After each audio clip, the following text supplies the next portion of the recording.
ഈ വീഡിയോ നമ്മൾ ചർച്ച ചെയ്യാൻ പോകുന്നത് വീണ്ടും മൃണാൾ ദാസ് എന്ന് പറയുന്ന വെങ്ങിലാട്ട് എന്ന് പറയുന്ന ഹംഗ്രി മൃണാൾ എന്ന് പറയുന്ന റെസ്റ്റോറൻ്റൊക്കെ നടത്തുന്ന ഒരാളെക്കുറിച്ചാണ്. അപ്പോൾ ആ ഹംഗ്രി മൃണാളിൻ്റെ ചെറിയ വേഷം കെട്ടുകളൊക്കെ അവസാനിച്ചു എന്നുള്ളത് പറയുന്നതിൽ എനിക്ക് വലിയ സന്തോഷമുണ്ട്. കാരണം ഞാൻ വീണ്ടും കഴിഞ്ഞ ദിവസങ്ങളിലൂടെ ചെന്നിരുന്നു. അപ്പോൾ അവിടുത്തെ ഫുഡൊന്നും വലിയ കുഴപ്പമില്ല. പക്ഷേ ചില ഓവറായി സാധാരണക്കാർക്ക് വേണ്ടി പാവപ്പെട്ടവന് വേണ്ടി എന്നൊക്കെ പറയുന്ന ചില അഭ്യാസങ്ങളൊക്കെ ഉണ്ടായിരുന്നു. ആ അഭ്യാസങ്ങളൊക്കെ നിർത്തിയിരിക്കുന്നു. കാരണം ഇപ്പോൾ അവിടെ ചെന്നിട്ടുണ്ടെങ്കിൽ നമുക്ക് കാറ് പാർക്ക് ചെയ്യാം. നേരത്തെ പറഞ്ഞുകൊണ്ടിരുന്നത് കാറുള്ളവർ അങ്ങോട്ട് വരണ്ട, കാരണം പാവപ്പെട്ട സാധാരണക്കാരായിട്ടുള്ള ആളുകൾ ബൈക്കും കൊണ്ട് വരുന്നവരും സൈക്കിളും കൊണ്ട് വരുന്നവരും ഉന്തുവണ്ടിയായിട്ട് വരുന്നവരും ഒക്കെ മാത്രം വന്നാൽ മതി എന്നുള്ളതാണ് ഇവൻ ആദ്യമേ തന്നെ പറഞ്ഞിരുന്നത്. അപ്പോൾ ഇതൊക്കെ ഇവൻ്റെ ലേശം ഓവറാണ് എന്നുള്ളത് ഞാൻ നേരത്തെ തന്നെ രണ്ട് വീഡിയോകളിലൂടെ പറഞ്ഞിരുന്നു. ഇപ്പോൾ എന്തായാലും അത്തരത്തിലുള്ള വേഷം കെട്ടുകളൊക്കെ അവസാനിച്ചു. രണ്ടാമത്തത് ഒരു ഫാമിലി ഇപ്പോൾ ബിരിയാണിയൊക്കെ വാങ്ങിച്ചിട്ടുണ്ടെങ്കിൽ അതിൻ്റെ ഒപ്പം റൈത്തയും അതുപോലെ ബാക്കിയുള്ള കാര്യങ്ങളൊക്കെ കൊടുക്കാൻ തുടങ്ങി. അല്ലാതെ ഓരോന്നിനും ഈ പറയുന്ന പോലെ കാപ്പി മേടിച്ചിട്ടുണ്ടെങ്കിൽ പിന്നെ അല്ലെങ്കിൽ ലൈം ജ്യൂസ് മേടിച്ചാൽ സ്ട്രോക്ക് വേറെ കാശ്, പിന്നെ ചുണ്ടിന് വേറെ കാശ് എന്നൊക്കെ പറയുന്ന പണിയൊക്കെ നിർത്തി ഏതാണ്ട് ഇപ്പോൾ പതുക്കെ കുറച്ചുകൊണ്ട് വരികയാണ്. കാരണം കച്ചവടം വലിയ തോതിൽ കുറഞ്ഞിരിക്കുന്നു. കച്ചവടം പൂട്ടം വന്നോ കച്ചവടം കുറയണം വന്നോ ഒന്നും ഞാൻ ആഗ്രഹിച്ചിരുന്നില്ല. അതുകൊണ്ടാണ് ഞാൻ വളരെ കൃത്യമായിട്ടുള്ള ചില വിമർശനങ്ങൾ മാത്രമാണ് നേരത്തെയുള്ള വീഡിയോകളിൽ ഉയർത്തിയിട്ടുള്ളത്. ആ വീഡിയോകളുടെ ലിങ്കുകളും നമ്മളിവിടെ ഐ ബട്ടണുകളിൽ കൊടുത്തേക്കാം, അതുപോലെ ഡിസ്ക്രിപ്ഷനിൽ കൊടുത്തേക്കാം, താല്പര്യമുള്ളവർക്ക് കാണാം. ഇപ്പോൾ അതേ മൃണാൾ തന്നെ പുതിയ ഒരു അഭ്യാസവുമായിട്ട് എത്തിയിരിക്കുന്നു. ആ പുതിയ അഭ്യാസം എന്ന് പറയുന്നത് അദ്ദേഹം പറഞ്ഞ കാര്യങ്ങളിലൊക്കെ ചില ശരിയുണ്ട്, പക്ഷേ ആ പറഞ്ഞ കാര്യങ്ങളുടെ ഉദ്ദേശശുദ്ധി അത്ര നല്ലതല്ല എന്നുള്ളതാണ്. അത് ഈ പറയുന്ന പോലെ ബൺമസ്കയും ഇറാനി ചായയും ഒക്കെ വിൽക്കുന്ന ചില ദമ്പതികൾ, അവർ പ്രത്യേകിച്ചും വല്ല സ്റ്റേഡിയത്തിൻ്റെ അടുത്ത് അവർ വിൽക്കുന്ന ദമ്പതികളായിരുന്നു. അപ്പോൾ അവർ റിപ്പോർട്ടർ ചാനൽ ഒരു വാർത്തയൊക്കെ ചെയ്തുകൊണ്ട് വലിയ ഫേമസ് ആവുകയും വലിയ തോതിൽ കച്ചവടം നടക്കുകയൊക്കെ ചെയ്തു. അപ്പോൾ അദ്ദേഹം വന്നിട്ട് പറയുന്നത് ഈ ബൺമസ്ക നിങ്ങൾ കഴിച്ചോളൂ, ഒന്ന് എൻജോയ് ചെയ്തോളൂ, പക്ഷെ അത് ശീലമാക്കണ്ട, ശീലമാക്കിയാൽ ചെറുതായിട്ടൊന്ന് മരിച്ചു പോകും എന്നാണ് പറയുന്നത്. അപ്പോൾ ആദ്യം ഇത് പറഞ്ഞു. ഇത് വിവാദമായപ്പോൾ യഥാർത്ഥത്തിൽ വീണ്ടും അടുത്ത കമൻറ്റുമായിട്ട് പുള്ളി എത്തിയിരുന്നു. കാരണം ഒരു ലിറ്റർ നെയ്യ് ഉണ്ടാക്കാനായിട്ട്, 1 കിലോ നെയ്യ് ഉണ്ടാക്കാനായിട്ട് യഥാർത്ഥത്തിൽ 20 ലിറ്ററിൻ്റെ പാലെങ്കിലും ഏറ്റവും കുറഞ്ഞത് വേണം. അപ്പോൾ 20 ലിറ്ററിൻ്റെ പാല് മേടിച്ച് ഒരു നെയ്യ് ഉണ്ടാക്കി എങ്ങനെയാണ് അമൂലും മിൽമയും പോലെയുള്ള ആളുകളൊക്കെ തന്നെ ഇത്തരത്തിൽ വില കുറച്ച് നെയ്യുകൾ കൊടുക്കുന്നത് എന്നുള്ള ചോദ്യമൊക്കെ ചോദിച്ചു. അപ്പോൾ അതൊക്കെ ഏറെക്കുറെ അസാധ്യമാണ്. വളരെ ലോ ക്വാളിറ്റി ആയിട്ടുള്ള പ്രൊഡക്റ്റ് ആയിരിക്കും അവർ ഉപയോഗിക്കുക. അമൂലിൻ്റെയോ അല്ലെങ്കിൽ ഈ പറയുന്ന പോലെ മിൽമയുടെ ഒന്നും നെയ്യ് മേടിച്ച് ഉപയോഗിക്കാൻ കഴിയില്ല എന്നാണ് ആദ്യം പറഞ്ഞത്. അപ്പോൾ പറഞ്ഞത് ഈ പറയുന്ന പോലെ അതിന് മറ്റൊരു റീപ്ലേസ്മെൻ്റ് ഉണ്ട്. അത് ഡാൽഡ പോലുമല്ല, ഡാൽഡയേക്കാൾ മോശപ്പെട്ടിട്ടുള്ള മറ്റൊരു വില കുറഞ്ഞ ഈ പറയുന്ന പോലെ ബട്ടറുണ്ട്, മാജറിൻ എന്നെന്തോ പറയുന്ന പ്രൊനൗൺസിയേഷൻ കറക്റ്റാണെന്ന് അറിയില്ല. അപ്പോൾ അത്തരത്തിലുള്ളൊരു ബട്ടറുണ്ട്, അതാണ് ഉപയോഗിക്കുന്നത് എന്ന് പറഞ്ഞുകൊണ്ടാണ് ആദ്യം വീഡിയോ ചെയ്ത്. അപ്പോൾ അതല്ല, ഞങ്ങൾ അമൂലും ഈ പറയുന്ന പോലെ നെയ്യാണ് ഉപയോഗിക്കുന്നതെന്ന് പറഞ്ഞ് ഇവർ പിറ്റേ ദിവസം ഈ ദമ്പതികൾ ഒരു വീഡിയോ ചെയ്തിരുന്നു. അത് വിദേശത്തൊക്കെ പഠിച്ചിട്ടുള്ള ആളുകളാണ്, അവർ തിരിച്ചിങ്ങോട്ട് വന്നിട്ടുള്ള ആളുകളാണ്. അവർക്ക് വരുമാനം ഉണ്ടാവേണ്ട ആവശ്യമുണ്ട്, അവർക്ക് മറ്റു തൊഴിലുകളൊന്നും പെട്ടെന്ന് കിട്ടിയിട്ടുണ്ടാവില്ല, അതുകൊണ്ടാണ് അവർ ആ പണിക്കിറങ്ങിയത് എന്നുള്ള ഒരു കാര്യത്തിലൊന്നും ഒരു തർക്കമില്ല. പക്ഷേ അവർ വിദേശത്ത് പഠിച്ചു വന്ന ഒരാൾ തിരിച്ചു വന്ന് ഇവിടെ ജോലി ചെയ്യുമ്പോഴുള്ള കൗതുകത്തിനും പ്രത്യേകിച്ചും അങ്ങനെ ഒരു വരുമാനം കിട്ടേണ്ടതിന് വേണ്ടിയിട്ടൊക്കെ നമ്മുടെ നാട്ടുകാർക്ക് പ്രത്യേകിച്ചൊരു കൗതുകമുള്ളതുകൊണ്ട് അവിടെ ക്യൂ നിന്നൊക്കെ ഇപ്പോൾ സാധനങ്ങൾ മേടിക്കുകയാണ്. ഞാനൊരു ദിവസം അവിടെ ചെന്നിരുന്നു. ക്യൂ ഒന്നും നിൽക്കാൻ പറ്റാത്തതുകൊണ്ട് ഞാൻ അവിടെ നിന്ന് നേരെ പോന്നു. അപ്പോൾ അത്തരത്തിൽ അടുത്തത് അതിന് ന്യായീകരണമായിട്ടാണ് മൃണാൾ വന്നത്. അമൂലും മിൽമയും പോലും നല്ല നെയ്യ് എല്ലാം കൊടുക്കുന്നത് എന്ന് പറയുന്ന സൂചിപ്പിക്കുന്ന ചില വാദങ്ങളുണ്ടായിട്ടുള്ളത്. അതിനൊന്നും ഞാൻ എതിർക്കുന്നില്ല. കാരണം 20 ലിറ്റർ പാലിൽ നിന്ന് നെയ്യ് ഉണ്ടാക്കി വളരെ സംശുദ്ധമായിട്ടുള്ള നെയ്യ് അമൂലോ മിൽമയോ പോലും കൊടുക്കും എന്നൊന്നും ഞാൻ വിചാരിക്കുന്നില്ല, അല്ലെങ്കിൽ അങ്ങനെയൊന്നും സംഭവിക്കുമെന്ന് ഞാൻ വിചാരിക്കുന്നില്ല. പക്ഷേ ഇതിൻ്റെയൊക്കെ പിന്നിലുള്ള യഥാർത്ഥ പ്രശ്നം എവിടെയാണ് എന്ന് ചോദിച്ചിട്ടുണ്ടെങ്കിൽ ഇതെല്ലാം ഈ പറയുന്ന മൃണാൾ ദാസ് വെങ്ങിലാട്ട് എന്ന് പറയുന്ന ഈ ഹംഗ്രി മൃണാളിൻ്റെ ഓണർ പറഞ്ഞുകൊണ്ടിരിക്കുന്നത് ഒരൊറ്റ കാര്യത്തിന് വേണ്ടിയാണ്, സ്വന്തം ഇമേജ് വർദ്ധിപ്പിക്കാനും സ്വന്തം ഈ പറയുന്ന പോലെ ബിസിനസ് നടത്താനും വേണ്ടിയിട്ടാണ്. അല്ലാതെ അതിനുമപ്പുറത്തേക്ക് നാട്ടുകാരെ ഉദ്ധരിപ്പിക്കുക എന്ന് പറയുന്ന, നാട്ടുകാരെ ഈ പറയുന്ന പോലെ വളരെ നല്ല ഭക്ഷണം കഴിപ്പിക്കുക എന്ന് പറയുന്ന ഉദ്ദേശമൊന്നും ഇതിൻ്റെ പുറകിലില്ല. കാരണം പാവപ്പെട്ടവർക്കും ദരിദ്രർക്കും വേണ്ടി എന്ത് ചെയ്യുന്നു, ഭക്ഷണം നടത്തുന്നു എന്നുള്ള തള്ളൊക്കെ കുറച്ചാൽ ബാക്കിയുള്ളതൊക്കെ ഓക്കെയാണ് എന്നുള്ളത് ഞാൻ നേരത്തെ തന്നെ പറഞ്ഞു. പക്ഷെ തള്ളു കുറക്കാൻ പുള്ളി തയ്യാറല്ല. അതിന് പ്രധാനപ്പെട്ട കാരണം എന്താണെന്ന് വെച്ചാൽ കഴിഞ്ഞ ദിവസങ്ങളിൽ പുള്ളി 2 വീഡിയോ കൂടി ചെയ്തിട്ടുണ്ട്. എന്ന് പറഞ്ഞാൽ ചില ആളുകളുടെ കയ്യിൽ റെസ്റ്റോറൻറ്റുകൾ വെറുതെ കിടക്കുന്നുണ്ടാവും, നഷ്ടം വന്ന് പൂട്ടിപ്പോയിട്ടുള്ള റെസ്റ്റോറൻറ്റൊക്കെ വെറുതെ കിടക്കുന്നുണ്ടാവും. അത് പുള്ളിക്ക് കൊടുത്തേക്ക് പുള്ളി ഏറ്റെടുത്ത് നടത്താം എന്നുള്ളതാണ്. എന്ന് പറഞ്ഞാൽ നഷ്ടം വന്ന് പൂട്ടിപ്പോയ വളരെ ബുദ്ധിമുട്ടേറി നിൽക്കുന്ന ആളുകൾ സ്വാഭാവികമായിട്ട് ചുളുവിലക്കായിരിക്കും ഈ സാധനം മേടിച്ചെടുക്കാൻ സാധ്യത ഉണ്ടാവും. അപ്പോൾ അത്തരത്തിലുള്ള സാധനങ്ങൾ ഇവരുടെ കയ്യിൽ നിന്ന് മേടിച്ചെടുക്കാം, അല്ലെങ്കിൽ ഒരു ഷെയർ ഇട്ട് തുടങ്ങാം എന്നൊക്കെയുള്ള പദ്ധതികളാണ്. ഈ ഷെയർ ഇട്ട് തുടങ്ങുക എന്നൊക്കെ പറഞ്ഞാൽ നേരത്തെ നമ്മൾ അറിയേണ്ടത് പലപ്പോഴും ആളുകളുടെ ഒരു തെറ്റിദ്ധാരണ ഇപ്പോൾ റിയൽ എസ്റ്റേറ്റ് ബിസിനസ്സൊക്കെ നടത്താൻ വലിയ പണം വേണമെന്നാണ്. അങ്ങനെയല്ല. യഥാർത്ഥത്തിൽ ജോയിൻറ്റ് വെഞ്ചർ എന്ന് പറഞ്ഞ പരിപാടികളുണ്ട്. എന്ന് പറഞ്ഞാൽ സ്ഥലം വേറൊരാളുടെ തരുന്നു, അപ്പോൾ നമ്മളവിടെ ബിൽഡിംഗ് ഉണ്ടായിക്കോളാമെന്ന് പറയുന്നു. നമ്മൾ അയാൾക്ക് 6 ഫ്ലാറ്റും പിന്നെ കുറച്ച് എമൗണ്ടും കൊടുത്തേക്കാമെന്ന് പറയുന്നു. ആ പ്രൊജക്റ്റ് വെച്ചുകൊണ്ട് നമ്മൾ ലോൺ എടുക്കുന്നു. 1 രൂപ പോലും കയ്യിലില്ലെങ്കിൽ അവിടെ വെച്ച് എന്ത് ചെയ്യാം, പ്രൊജക്റ്റ് പണിത് തുടങ്ങാം. പ്ലസ് നേരത്തെ ആണെങ്കിൽ പൂജ നടത്തുമ്പോൾ തന്നെ ആളുകളുടെ കയ്യിൽ നിന്ന് അഡ്വാൻസ് വാങ്ങിക്കാം. ഇപ്പോൾ അത് റെറയൊക്കെ വന്നുകൊണ്ട് കുറച്ച് ബുദ്ധിമുട്ടുണ്ട്. അങ്ങനെയൊക്കെ പല തരത്തിലും ബിസിനസ് നടത്താം. അത്തരത്തിൽ ഒരു ബിസിനസ് മോഡലാണ് പുള്ളി ഉദ്ദേശിക്കുന്നത്. എന്ന് പറഞ്ഞാൽ പുള്ളിയിൽ കാശില്ല, പകരം ഇത്തരത്തിൽ കാശ് കുറഞ്ഞ് റെസ്റ്റോറൻറ്റ് കിട്ടുമെങ്കിൽ നല്ലത് എന്നുള്ളത് തന്നെ. അടുത്ത കാര്യമാണ് എന്നെ ഞെട്ടിച്ചത്. അടുത്ത കാര്യം എന്ന് പറയുന്നത് പുള്ളി പറയുന്നത് കുറച്ച് പേരുടെ കയ്യിൽ റെസ്റ്റോറൻറ്റ് വെറുതെ കിടക്കുന്നുണ്ടാവും, വേറെ കുറച്ച് പേരുടെ കയ്യിൽ പണം വെറുതെ കിടക്കുന്നുണ്ടാവും. അപ്പോൾ ആ പണം നിങ്ങൾ പുള്ളിക്ക് കൊടുത്തോളൂ, നമുക്ക് വലിയ നല്ല രീതിയിൽ അത് ഉപയോഗിക്കാം, ജനത്തിന് ഗുണകരമാകുന്ന രീതിയിൽ ഉപയോഗിക്കാം എന്നൊക്കെയാണ് പറഞ്ഞിട്ടുള്ളത്. ഇത് യഥാർത്ഥത്തിൽ സ്റ്റീവ് ജോബ്സ് പെപ്സിക്കോയിൽ നിന്ന് ഒരാളെ ജോലിക്ക് വിളിച്ചപ്പോൾ പറഞ്ഞ വാചകമാണ്. അപ്പോൾ അതൊക്കെ കേട്ട് മൃണാൾ ദാസ് പഠിച്ചിട്ടുള്ളതുകൊണ്ട് മൃണാൾ ദാസ് നാട്ടുകാരുടെ കയ്യിലുള്ള കാശ് മേടിച്ചെടുക്കാൻ ഒരു അഭ്യാസം പറ്റുന്നു. പ്ലസ് അവർക്ക് പ്രോഫിറ്റ് ഷെയറായി കൊടുക്കാമെന്ന് പറഞ്ഞാൽ സാധാരണ കിട്ടുന്ന ഇൻട്രസ്റ്റിനേക്കാൾ കുറച്ചുകൂടി കൂടുതൽ എമൗണ്ട് കൊടുക്കാൻ കഴിഞ്ഞേക്കും. അപ്പോൾ അത്തരത്തിലുള്ള ഡീലുകളിലൂടെ ഈ പറയുന്ന പോലെ 36 റെസ്റ്റോറൻറ്റ് തുടങ്ങാൻ പോകുന്നു എന്നാണ് പുള്ളി പറയുന്നത്. അത് തുടങ്ങിക്കോട്ടായിരുന്നു, കുഴപ്പമില്ല.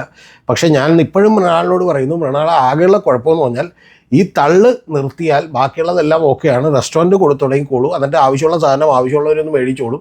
അവർക്ക് ക്യൂ നിന്നും അതുപോലെ തന്നെ മറ്റേ ഈ പറയുന്ന നേരത്തെ പറഞ്ഞ പോലെ നേരത്തെ ഈ ക്യൂ നിന്നും അതുപോലെ തന്നെ വെയിറ്റ് ചെയ്തും പിന്നെ സ്ട്രോയ്ക്ക് പ്രത്യേകം അതുപോലെ അച്ചാറിന് പ്രത്യേകം അതുപോലെ സാമ്പാറിന് പ്രത്യേകം കാശ് കൊടുത്തൊക്കെ മേടിക്കാൻ തയ്യാറുള്ളവർ മേടിച്ചോട്ടെ. പക്ഷേ ഓവറായിട്ടുള്ള ഡയലോഗുകളുമായിട്ട് ഇറങ്ങരുത്. ഞാനിത് വീഡിയോ എടുക്കാൻ തന്നെ കാര്യമെന്ന് പറയുന്നത്, കഴിഞ്ഞ തവണ ഞാനൊരു യൂട്യൂബിൻ്റെ റവന്യൂ മോഡലിനെ കുറിച്ചും യൂട്യൂബിൻ്റെ നിന്ന് വരുമാനം കിട്ടുന്നതിനെക്കുറിച്ചും യൂട്യൂബിൻ്റെ ബിസിനസ് സാധ്യതകളെക്കുറിച്ചുമൊക്കെ തന്നെ ഞാൻ വലിയ തോതിൽ വീഡിയോ എടുത്തിരുന്നു.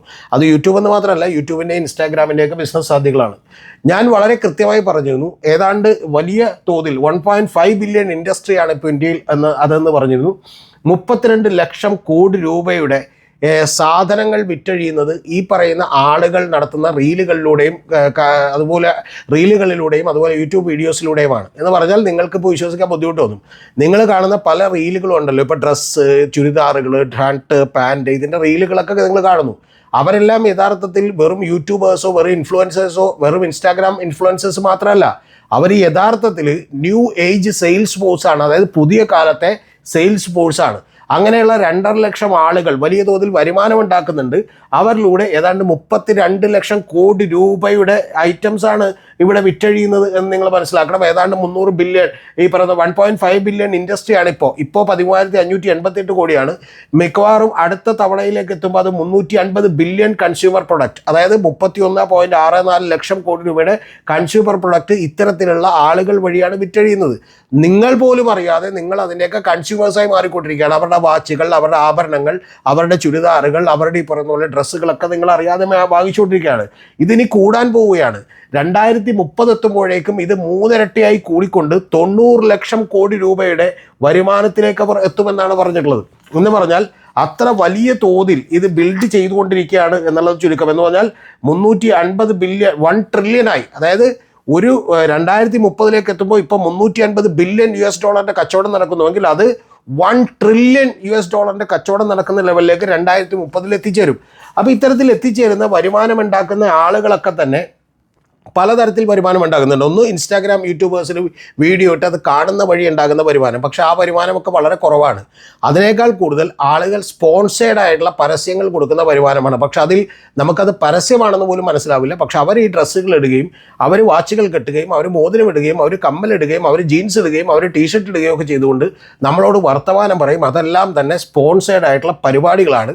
അതുവഴി തന്നെയാണ് ഈ പറയുന്ന പോലെ ഓൺലൈൻ റമ്മി അടക്കം നമ്മുടെ റിമി ടോമിയും വിജയ് യേശുദാസും പോലും കൊടുത്തുകൊണ്ടിരുന്നത് എന്ന് നിങ്ങൾ മറന്നു പോരുത്. പിന്നെ റിമി ടോമിക്കും അതുപോലെ വിജയ് യേശുദാസിനൊക്കെ പാവപ്പെട്ടവരും കാശില്ലാത്തവരും ആയതുകൊണ്ട് ഇതുപോലെ നാട്ടുകാരെ പറ്റിക്കാനുള്ള പരിപാടിക്കൊക്കെ കൂട്ടുനിൽക്കും. അതൊക്കെ സ്വാഭാവികം. നമ്മൾ പറ്റിക്കപ്പെടാതിരുന്ന് നമുക്ക് കൊള്ളാം.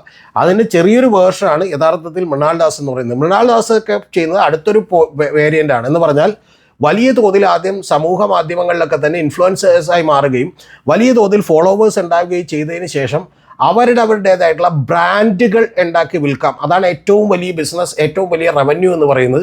യഥാർത്ഥത്തിൽ ഈ ഞാൻ നേരത്തെ പറഞ്ഞ മൃണാൾ ദാസ് മുതൽ വലിയ തോതിലുള്ള സെലിബ്രിറ്റികൾ വരെയുള്ള ആളുകൾ, ഞാനിപ്പോൾ പേരൊന്നും പറയുന്നില്ല, അവരുള്ള ആളുകൾ അവരുടെ പേരിലുള്ള ടീഷർട്ടുകൾ, നെയിൽ പോളിഷുകൾ മുതൽ ഈ പറയുന്ന പോലെ ഫുഡ് ബ്രാൻഡുകൾ വരെ ഇറക്കുന്നതിൻ്റെ കാരണം അത്തരത്തിലുള്ളൊരു ബിസിനസ് എന്ത് ചെയ്താണ്, മോഡൽ ക്രിയേറ്റ് ചെയ്യാണ്. അവിടെയാണ് റിയൽ മണി കിടക്കുന്നത്, അവിടെയാണ് കോടികൾ വരുമാനം കിടക്കുന്നത്. കാരണം അവരുടെ ഫോളോവേഴ്സ് എല്ലാം തന്നെ ഇത് ഫോളോ ചെയ്യും എന്നുള്ളത് കൊണ്ടാണ്. അതുകൊണ്ട് ഇത്തരത്തിലുള്ള കമൻറ്റുകളൊക്കെ ഇനിയും പ്രതീക്ഷിച്ചുകൊണ്ടേയിരിക്കണം. കാരണം അവരവരുടെ ഫോളോവേഴ്സിലേക്ക് നിരന്തരമായി ഇത്തരത്തിലുള്ള ഒരു കമ്മ്യൂണിക്കേഷൻ നടത്തിക്കൊണ്ടിരിക്കുകയാണ്. ഇപ്പം തന്നെ ഈ മൃണാൾ ദാസ് പറഞ്ഞുകൊണ്ടിരിക്കുന്നത്, ഞങ്ങൾ എന്തുകൊണ്ടാണ് ഒരു കിച്ചൺ ടൂർ നടത്താത്തത് എന്ന് ചോദിച്ചാൽ, ഞങ്ങളുടെ കിച്ചൺ അവിടെ വരുന്ന ആളുകൾക്ക് രാവിലെ മുതൽ രാത്രി വരെ ഇരുന്നോളൂ, എന്നിട്ട് ഫുൾ ടൈം എന്ത് ചെയ്യാം, എല്ലാവർക്കും കിച്ചൺ കാണാം, ഞങ്ങൾക്ക് ഒരു ദിവസമായിട്ട് കിച്ചൺ ടൂർ നടത്തണ്ട.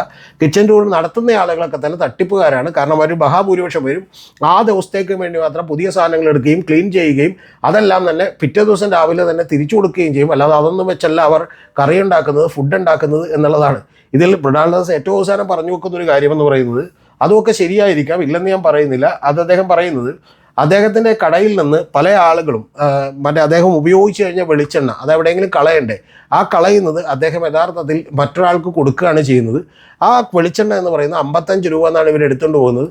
മറ്റു പല റെസ്റ്റോറൻറ്റുകളും ഇയാളുടെ അടുത്ത് നിന്ന് എടുത്തുകൊണ്ട് പോകുന്ന ഇയാൾ കളയാൻ വെച്ചിട്ടുള്ള വെളിച്ചെണ്ണ, ഇയാളുടെ മസാലയും അതുപോലെ ഫ്ലേവറും അതുപോലെ വെളിച്ചെണ്ണയും അടങ്ങുന്ന വെളിച്ചെണ്ണ നേരെ എടുത്തിട്ട് ആ മറ്റുള്ള റെസ്റ്റോറൻറ്റുകളെടുത്ത് അതിൽ കച്ചവടം ചെയ്ത് പകുതി വിലക്ക് കൊടുക്കുന്ന ആളുകളുണ്ട് എന്നുള്ളതാണ് പറഞ്ഞു നോക്കുന്നത്. എന്ന് പറഞ്ഞാൽ സാധാരണക്കാരായ ആളുകൾ മുഴുവൻ തട്ടിപ്പുകാരാണ് എന്ന് പറയുന്ന ഒരു ധ്വനിയാണ് ഇതിലൂടെ കൊടുത്തുകൊണ്ടിരിക്കുന്നത്. എന്ന് പറഞ്ഞാൽ എല്ലാവരും തന്നെ മൃണാൾ ദാസിൻ്റെ റെസ്റ്റോറൻറ്റിൽ വന്ന് ഫുഡ് കഴിക്കൂ എന്നുള്ളതാണ് ഇൻഡയറക്റ്റ്ലി പറഞ്ഞുകൊണ്ടിരിക്കുന്നത്. എൻ്റെ പൊന്നും പ്രിയപ്പെട്ട മൃണാൾ ദാസെ, ഇത്തരം തള്ളുകൾ അഭിപ്രായങ്ങൾ പറയാം. അഭിപ്രായങ്ങൾ പറയുമ്പോൾ അടച്ചാക്ഷേപിക്കുന്ന രീതിയും ശരിയല്ല. പാവപ്പെട്ട സാധാരണക്കാരായിട്ടുള്ള നിരവധി പേർ താങ്കൾ പറയുന്നത് പോലെ 400 രൂപയുടെ വെളിച്ചെണ്ണ മേടിച്ച് ഉപയോഗിച്ച് കറി വെച്ച് വളരെ നോമിനലായിട്ടുള്ള പ്രോഫിറ്റ് എടുത്തുകൊണ്ട് ലാഭമുണ്ടാക്കി ജീവിക്കുന്ന സാധാരണക്കാരായ വീടുകൾ ഒരുപാടുണ്ട് എന്നുള്ളതും, വീടുകളിൽ തന്നെ ഫുഡ് കൊടുക്കുന്നവരും അതുപോലെ ഭക്ഷണം ഉണ്ടാക്കി കൊടുക്കുന്നവരും ഒക്കെ ഒരുപാടുണ്ട് എന്ന് മറന്നു പോകരുത്. പതുക്കെ പതുക്കെ നേരത്തെ പറഞ്ഞ പാവപ്പെട്ടവന് വേണ്ട ബൈക്ക് മാത്രമേ പാർക്ക് ചെയ്യാൻ പറ്റൂ എന്ന് പറഞ്ഞതുപോലെ കുറച്ചുകൂടി കച്ചവടം കുറയുമ്പോൾ മൃണാൾ ദാസ് കുറേ കൂടി നന്നാകും എന്നാണ് ഞാൻ വിചാരിക്കുന്നത്. അപ്പോൾ ഏതാണ്ട് ഈ തള്ളുകളൊക്കെ കുറച്ചുകൂടി കുറയും എന്ന് ഞാൻ വിചാരിക്കുന്നു. അതുകൊണ്ട് മൃണാൾ ദാസ് പറയുന്ന എല്ലാ കാര്യത്തെയും ഞാൻ പൂർണ്ണമായും തള്ളിക്കളയുന്നില്ല. പക്ഷേ ചില കാര്യങ്ങൾ ഓവർ എക്സാജറേറ്റഡായി പറയുന്നതിൻ്റെ പിന്നിലുള്ള ഉദ്ദേശം എന്ന് പറയുന്നത് സ്വന്തം ബിസിനസ്സിൻ്റെ ലാഭവും ഞാനൊഴികെ അല്ലാതെ മറ്റാരും നിലനിൽക്കരുത് എന്ന് പറയുന്ന വാശിയുമാണ് എന്നുള്ളതാണ് യാഥാർത്ഥ്യം. പക്ഷെ മറന്നു പോകരുത്, മൃണാൾ ദാസ് മാത്രമല്ല, ഇതുപോലെയുള്ള 100 കണക്കിന് ഇൻഫ്ലുവൻസേഴ്സ് സ്വന്തം ബ്രാൻഡ് ഉണ്ടാക്കി വിൽക്കാൻ ശ്രമിച്ചുകൊണ്ടിരിക്കുകയാണ്. അവരുടെ ഒന്നും യഥാർത്ഥ മുഖമെന്ന് പറയുന്നത് ഈ പറയുന്ന സോഷ്യൽ മീഡിയയിൽ കാണുന്നത് മാത്രമല്ല എന്നുള്ളത് കൂടി എൻ്റെ പ്രിയപ്പെട്ട പ്രേക്ഷകർ ഓർക്കുന്നത് നല്ലത്.